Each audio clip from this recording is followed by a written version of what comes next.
29 de abril de 1945. Campo de concentración de Dachau en Baviera, al sur de Alemania, a tan solo 13 kilómetros al noroeste de Múnich. Pasadas las 15 horas, Heinrich Bicker, Untersturmführer o jefe de asalto de la SS, acuerda la rendición del campo y de sus más de 500 hombres ante el brigadier general Henning Linden de la 42ª División de Infantería del Ejército de los Estados Unidos. El comandante de la SS encargado del lugar, Martin Weiss, había huido al enterarse de la inminente llegada de los norteamericanos. Por supuesto, el escenario con el que se encuentran los estadounidenses es horroroso, y con esto nos referimos a miles de prisioneros en un avanzado estado de desnutrición y enfermos hasta el extremo, docenas de vagones de trenes cargados hasta arriba de cadáveres putrefactos y demás ejemplos que evidencian hasta dónde es capaz de llegar la crueldad del ser humano. Consecuentemente, también sería una prueba psicológica para aquellos primeros soldados que de un momento a otro se toparon con todo eso. Seguramente esta historia ya la habrás escuchado cientos de veces, pero hay un aspecto relacionado a la liberación del campo de concentración de Dachau que no es tan conocido por el público común y que fue ocultado en un principio por las Fuerzas Armadas estadounidenses. Es más, todavía hoy, a más de 70 años de finalizada la Segunda Guerra Mundial, esta historia se encuentra envuelta en un halo de misterio en el que las versiones se contraponen. Es posible que nunca se sepa el 100% de lo que verdaderamente ocurrió. ¿Quieres saber de qué se trata? ¿Quieres conocer las distintas versiones que año tras año hacen crecer esta polémica? Entonces quédate con nosotros, que hoy en Historia Militar hablaremos sobre la masacre de Dachau, en la que soldados estadounidenses ejecutaron a decenas de efectivos alemanes que ya se habían rendido, e incluso en la que varios prisioneros liberados aprovecharon la oportunidad para vengarse de sus captores por mano propia. ¿Estás listo? Pues entonces, prepárate para viajar en el tiempo. Eran las primeras horas de la tarde del 29 de abril de 1945. Las tropas norteamericanas pertenecientes a la 42ª División de Infantería pasaban por el pequeño pueblo de Dachau de camino a Múnich. De inmediato se dieron cuenta de que algo no andaba bien, sobre todo por el olor que era nauseabundo. Algunos soldados pensaron que estaban cerca de una fábrica de productos químicos, otros que se estaba quemando basura o animales, hasta que se encontraron con un vagón abandonado sobre las vías del ferrocarril. Y más allá otro, y otro, sumando un total de 40. Lo que descubrieron al abrir las puertas de esos vagones, los más de 2000 cadáveres amontonados, sumado a los miles de esqueletos caminantes que habían sobrevivido a las crueldades de Dachau, les quedaría grabado para siempre en la memoria. Y es que si bien ya se sabía que había algún tipo de instalación nazi por esa zona, la expectativa era que se tratara de una base de entrenamiento de la SS o de un campo de prisioneros convencional. Jamás imaginaron encontrarse con un campo de exterminio de tal magnitud, y muchos no pudieron soportarlo. Aquí es donde comienzan los hechos de violencia y las discrepancias relacionadas a la masacre de Dachau. ¿Pero a qué se debe esto? A que, de acuerdo a los testimonios de aquellos soldados presentes durante la liberación, el recuento de los eventos sucedidos varía mucho. Un claro ejemplo de esto son las palabras de un médico estadounidense de la 45ª División, el coronel Howard Bauchner. Él afirmaría varios años después del acontecimiento que más de 500 prisioneros de guerra alemanes fueron ejecutados en masa por las tropas norteamericanas. Otra descripción del hecho fue publicada por el historiador judío Abraham Sacher, quien señaló que algunos de los nazis fueron acorralados y ejecutados inmediatamente junto a sus perros. Incluso existió un comunicado del mismísimo general Dwight Eisenhower que decía: «Nuestras fuerzas liberaron y limpiaron el infame campo de concentración de Dachau. Aproximadamente 32.000 prisioneros fueron liberados. 300 guardias de la SS fueron rápidamente neutralizados». Por otra parte, y quizás el testimonio más conocido, es el del brigadier general Felix Shotgun Sparks, uno de los primeros oficiales en ingresar al campo estando al frente del 157º Batallón de Infantería de la 45ª División, apodado los Thunderbirds.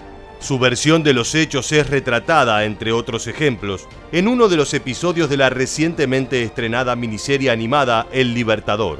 Según sus palabras, el brigadier dio órdenes de confinar a 50 soldados alemanes en un área parcialmente cerrada, habitualmente utilizada para guardar carbón.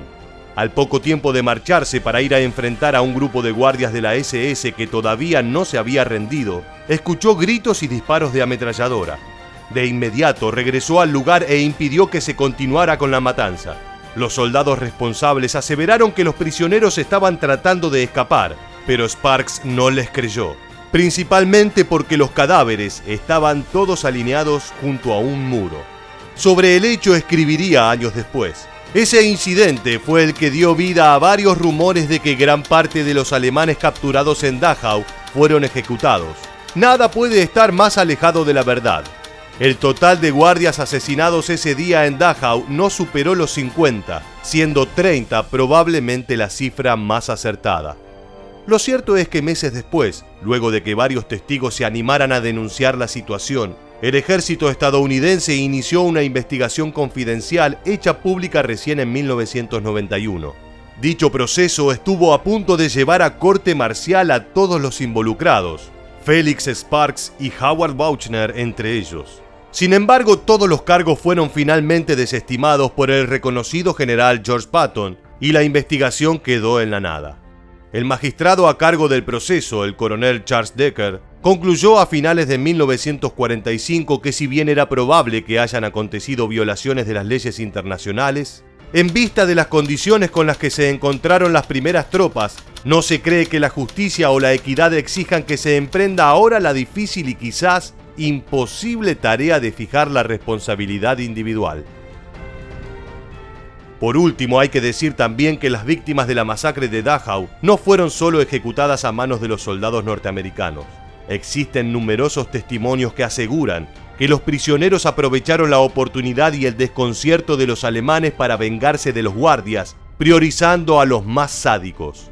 Estas ejecuciones, a diferencia de las perpetradas por los estadounidenses, fueron a golpes de puño o mediante diversos elementos que estuviesen al alcance como palas o palos.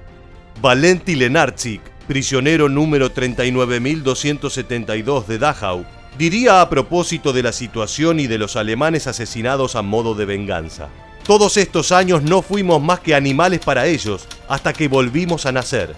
Himmler había ordenado a los SS que mataran a todos los prisioneros antes de la llegada de los norteamericanos, y por eso, cuando ellos llegaron tan rápido, fue realmente como nuestro segundo nacimiento. Después de 6 años, los prisioneros liberados dejaban de ser números y volvían a ser llamados por sus nombres.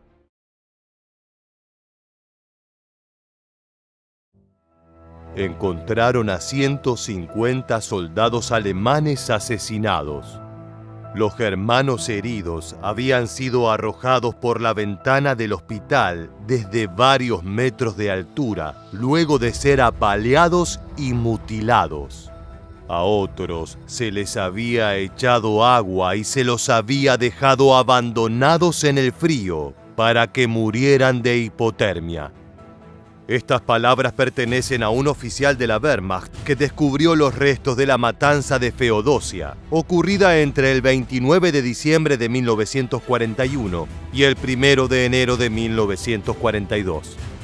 Las tropas comunistas se ensañaron con todos los alemanes que encontraron en aquella región de Crimea, aunque fueron particularmente crueles con quienes estaban en el hospital recuperándose de alguna herida.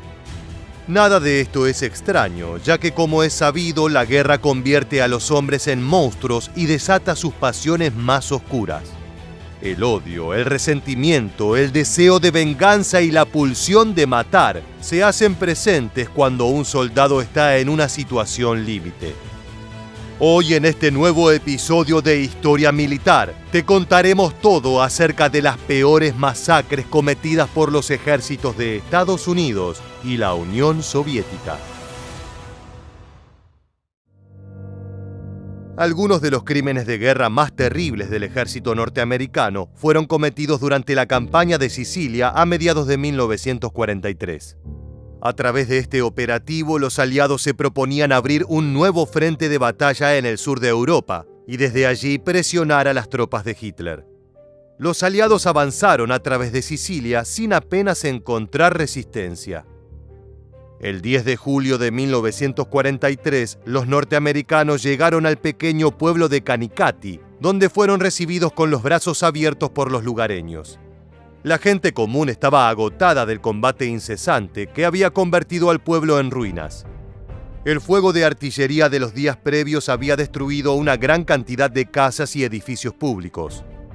Uno de los tantos proyectiles había destrozado la pared de una fábrica de jabón, un producto que en tiempos de escasez era sumamente valioso. Durante la ocupación estadounidense, unos 40 aldeanos aprovecharon la ocasión para acudir al establecimiento con cubos y llenarlos de jabón líquido. Al enterarse de esto, el oficial al mando, el teniente coronel George H. McCaffrey, se dirigió a la fábrica para dispersar a la multitud. Cuando los sicilianos ignoraron sus órdenes y continuaron saqueando el edificio, el estadounidense perdió la paciencia. Ordenó a sus hombres que dispararan a la gente, pero la tropa, consciente de que esto equivalía a asesinar a civiles indefensos, se negó a hacerlo. Fue entonces cuando McCaffrey, sintiendo que su autoridad estaba en peligro, decidió actuar por su cuenta. Desenfundó su revólver Colt calibre .45, apuntó a la masa y apretó el gatillo una y otra vez. Sus soldados veían con espanto cómo las personas caían una tras otra y el caos se apoderaba de la escena. El teniente coronel recargó su arma 2 veces, de manera que llegó a disparar 18 balas. En total hubo 8 muertos confirmados durante la matanza de Kanikati, incluido un niño de 12 años que pereció a causa de un disparo al estómago. De todas maneras, se cree que las víctimas pudieron haber sido más. La carnicería fue ocultada por el ejército estadounidense y no se supo de ella hasta 1998, cuando el hijo de uno de los testigos dio a conocer los sucesos. No hubo consecuencias para McCaffrey, quien no solo no fue castigado, sino que además fue premiado con cargos en el gobierno nacional. Los crímenes del ejército norteamericano en Italia no terminaron allí, sino que en los días siguientes volvieron a perpetrarse otras masacres. Muchos soldados estadounidenses estaban convencidos de que sus órdenes eran acabar con la vida de todos los italianos que encontraran. Esto se debía a que mientras viajaban a Sicilia en barco, oyeron a través de los altoparlantes un furioso discurso del general George Patton que decía lo siguiente: durante la batalla puede que veas a enemigos disparándote, pero que luego cuando están rodeados intenten rendirse. ¡Oh no! Esos bastardos deben morir. Tienes que matarlo, apuñalarlo entre las costillas o en el hígado. Nos ganaremos la fama de asesinos y así, cuando se difundan los rumores de que somos bestias, nadie querrá enfrentarnos. Las consecuencias de estas palabras serían devastadoras. El 14 de julio de 1943 se libró un combate cerca de la aldea siciliana de Biscari, que se saldó con una victoria para las tropas estadounidenses, quienes capturaron a 48 enemigos. Nadie sospechaba que el sargento Horace West, quien había quedado a cargo de los prisioneros, tenía sus propios planes. El oficial condujo a las víctimas hasta un olivar ubicado en la retaguardia. Más adelante, West declararía lo siguiente: había algo que se estaba cociendo en mi interior. Sencillamente tenía ganas de matar y destruir y ver cómo los enemigos se desangraban hasta morir. Al llegar a su destino, obligó a los italianos a formarse en fila, mientras sus camaradas observaban atónitos lo que ocurría. El sargento tomó un subfusil y apuntó a los prisioneros, indicándole a los otros norteamericanos que se dieran vuelta si no querían ver sangre. A continuación, West abrió fuego en contra de los hombres indefensos, deleitado con el espectáculo de sangre que se desataba ante sus ojos. Los cadáveres quedaron tendidos en el suelo, aunque unos cuantos seguían agonizando entre gritos de dolor. El sargento se acercó a los moribundos, les puso una pistola en el corazón y los remató uno por uno.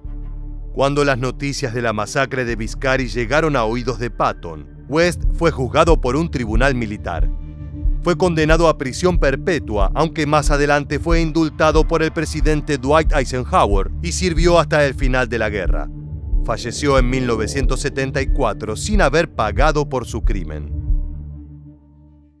A pesar de lo abominable de estos delitos, lo cierto es que ninguno de los países involucrados en el conflicto bélico estuvo libre de culpas.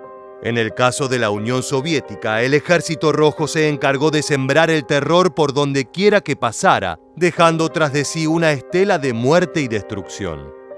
Cuando los rusos iniciaron la contraofensiva de 1944 y marcharon contra Alemania, una de las primeras localidades en caer fue la aldea de Nemmersdorf, ubicada en Prusia Oriental. Al llegar al pueblo el 21 de octubre de ese año, se encontraron con decenas de habitantes indefensos guarecidos en un refugio improvisado. La particularidad de estas personas radicaba en su ascendencia germana, algo que las convertía en un blanco ideal para que los soviéticos desataran toda su furia. El oficial al mando les ordenó que abandonaran el búnker y salieran al exterior.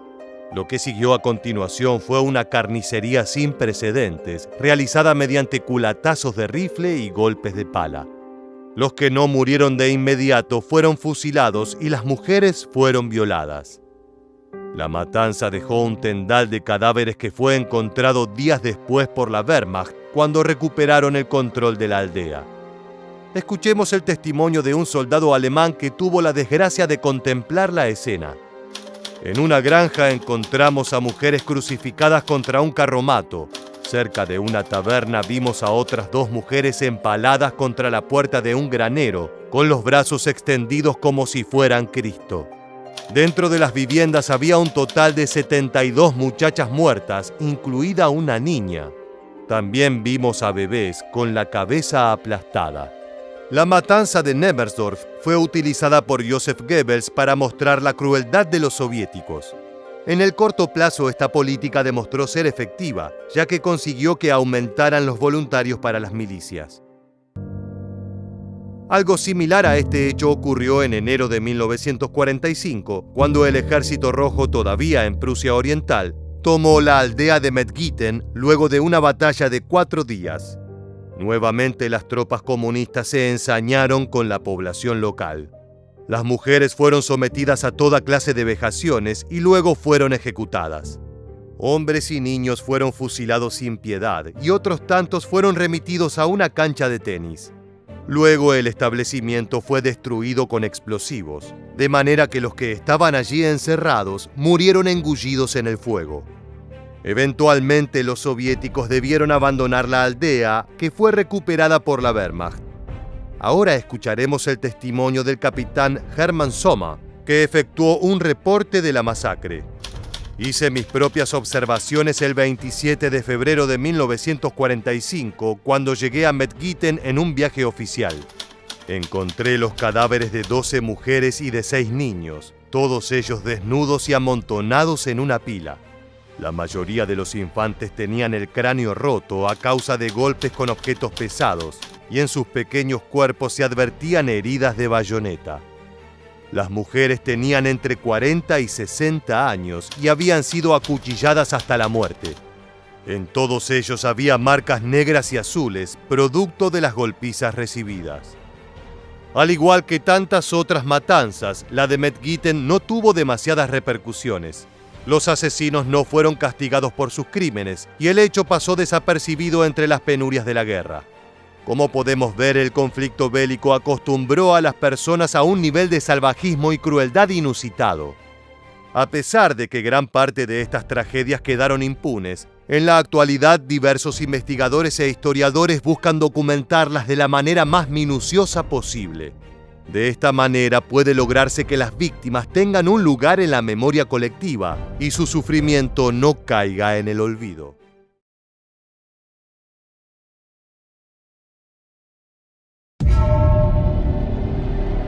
Los crímenes de lesa humanidad llevados adelante por el Tercer Reich no solo han sido juzgados en el juicio de Nuremberg, sino que han sido sanados parcialmente por medio de la cultura.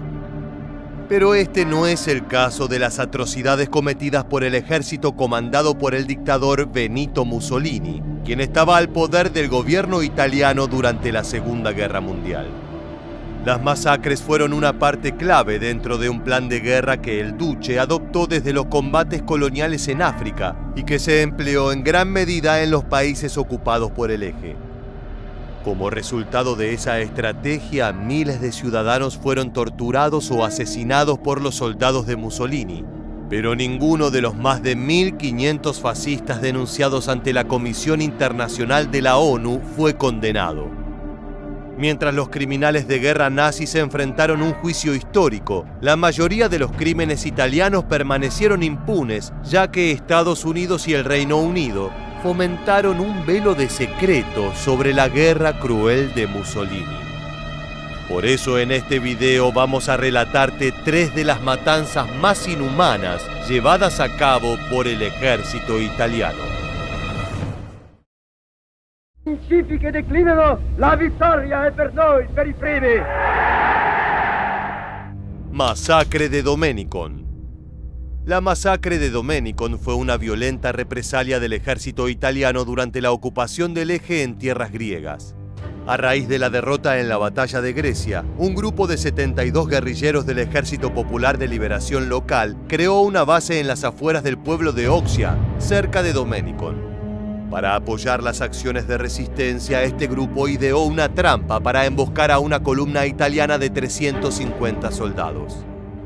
En la madrugada del 16 de febrero de 1943, los rebeldes griegos se posicionaron en una pequeña loma de 2 kilómetros al sur de Domenicon.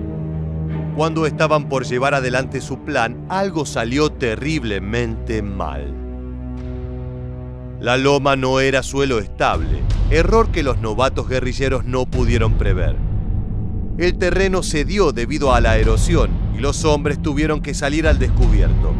Una columna italiana formada por 3 camiones y 3 motocicletas apareció en la carretera. Los valientes rebeldes no retrocedieron y dispararon contra los soldados italianos inmediatamente, antes de que todo el convoy entrara en el área de enfrentamiento y los dejara en desventaja. El combate fue sangriento y los insurgentes lograron abatir a 9 soldados italianos y herir de gravedad a un general. Considerando el plan un éxito, los griegos se replegaron a un escondite en las montañas sin saber que uno de los motociclistas de la caravana logró escapar. El soldado llegó sano y salvo a su campamento a pocos kilómetros de allí, llevando las noticias de la emboscada. Era cuestión de tiempo para que la venganza italiana se pusiera en marcha. Una vez enterado de la trampa, el personal militar italiano comenzó a planear una expedición punitiva. Se ordenó a los civiles de Domenicon que permanecieran dentro de sus casas y estos obedecieron la orden, creyendo que evitarían el castigo ya que no habían participado de la emboscada. 40 vehículos cargados con soldados furiosos llegaron al pueblo. Con la ayuda del alcalde colaboracionista, las tropas italianas reunieron a los locales en la plaza central y mientras arrestaban a los sospechosos, prendieron fuego las casas de los habitantes de toda la región. Las mujeres y los niños pequeños fueron trasladados a una aldea vecina, mientras que todos los varones mayores de 14 años fueron enviados a un campo de concentración en Larisa. Una columna compuesta por 138 prisioneros y los soldados que los acompañaban emprendieron una larga marcha rumbo al campamento del Eje. Aproximadamente a las 22:30, un mensajero enviado por el general italiano herido en el incidente entregó un mensaje que sería la sentencia de muerte de cientos de personas. El resentido y cruel oficial ordenó la ejecución inmediata de la población masculina debido a la insurrección demostrada. Sin dudarlo, los soldados acataron la orden y los detenidos fueron fusilados en grupos de 7. Las ejecuciones se llevaron a cabo durante toda la noche y gran parte del día siguiente debido a la cantidad de prisioneros que fueron asesinados. Cuando la masacre había terminado, el cuerpo militar italiano partió junto a la familia del alcalde colaboracionista. En total, el ejército italiano masacró a 150 campesinos inocentes en el pueblo griego de Domenicon, cerca del Monte Olimpo. Después de 60 años, la masacre sigue impune, aunque cada día salen a la luz más datos tenebrosos al respecto. En el presente, Stathis Psommiadis, quien perdió a su abuelo en aquel trágico evento, está reuniendo pruebas para obtener justicia. Mientras tanto, en Roma, Lidia Santarelli, profesora de historia en la Universidad de Nueva York, estudia documentos para revelar los crímenes de guerra cometidos por soldados italianos durante la ocupación de Grecia.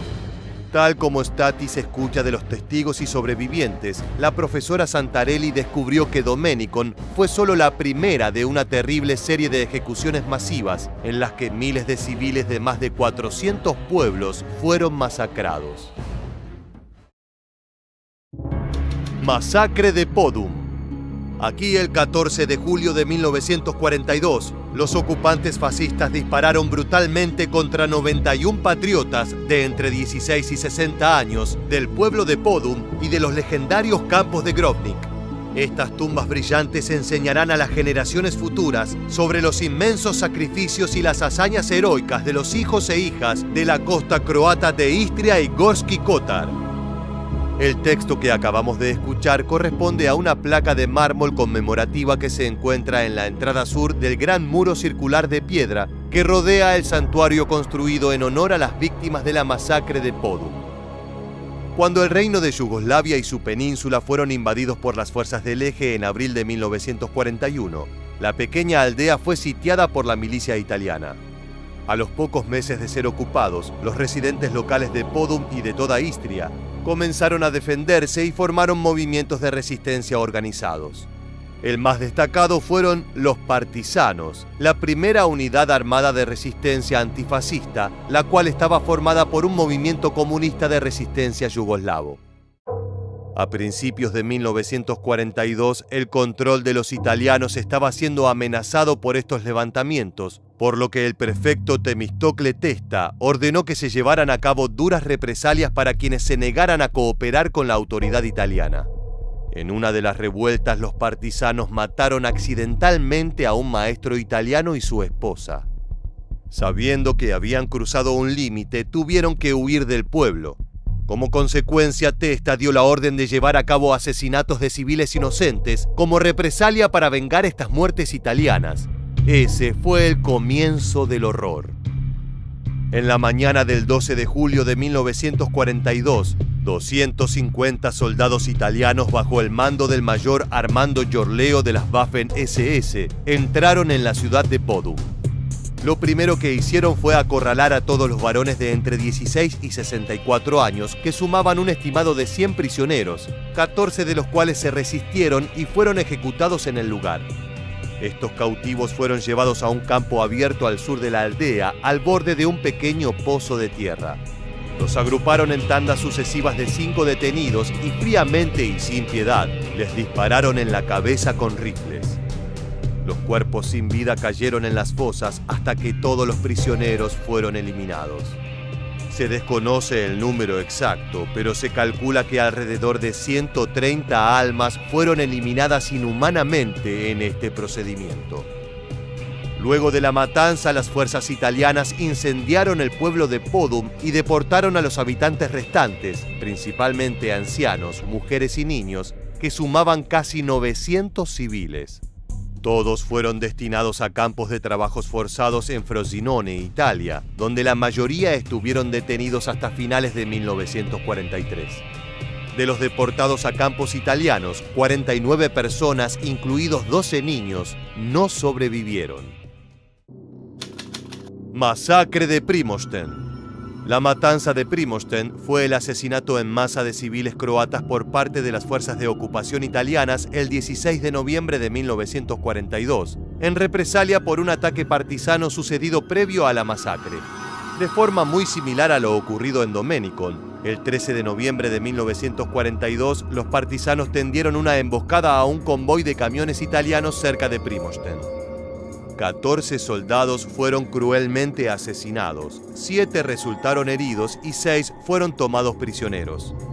El 16 de noviembre de 1942, 3 días después, las fuerzas italianas rodearon Primošten y comenzaron a disparar a mansalva y a bombardear indiscriminadamente el pueblo con artillería terrestre y 3 aviones. El asedio duró alrededor de 4 horas, causando un gran número de civiles muertos y heridos, además de prácticamente destruir el poblado. Después del ataque, la infantería italiana entró en el pueblo disparando y golpeando con sus bayonetas a los civiles varones sobrevivientes.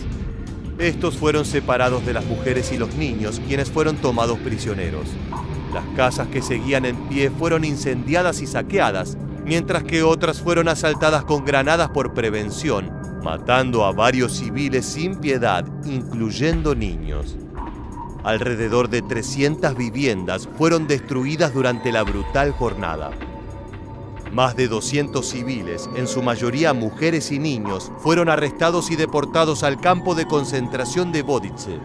El número de víctimas fatales es desconocido al día de hoy, ya que muchos cuerpos fueron incinerados, pero se estima que las bajas fueron entre 80 y 150 civiles. Ya estamos llegando al final del video, pero antes de despedirnos queremos preguntarles: ¿piensan que los crímenes de Mussolini deberían haber sido juzgados igual que los de los nazis? Dejen sus opiniones en los comentarios abajo. Hasta aquí el video de hoy. Te agradecemos haber llegado hasta el final y te esperamos en las próximas entregas de Historia Militar.